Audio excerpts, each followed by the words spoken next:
Oturak dostlarla arabır hərdən Vurub əlli sağlıqlar deyək Yad edib danışaq ötən günlərdən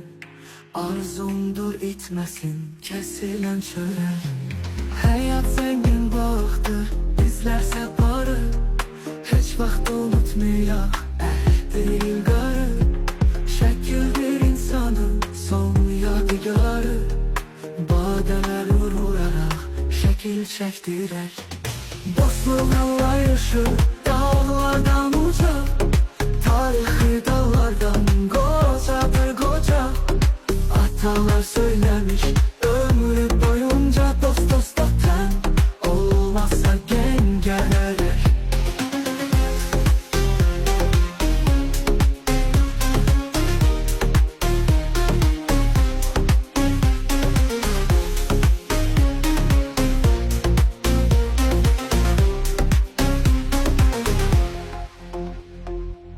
Oturaq dostlarla arabır hərdən Vurub əlli sağlıqlar deyək Yad edib danışaq ötən günlərdən Arzumdur itməsin kəsilən çörək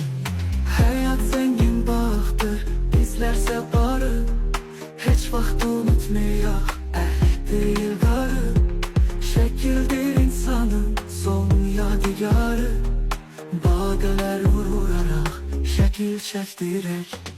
Dostluq anlayışı dağlardan uca Tarixi dağlardan qocadır qoca Atalar söyləmiş ömrü boyunca Dost dosta tən olmazsa gen gələrək Dostluq anlayışı dağlardan uca Tarixi dağlardan qocadır qoca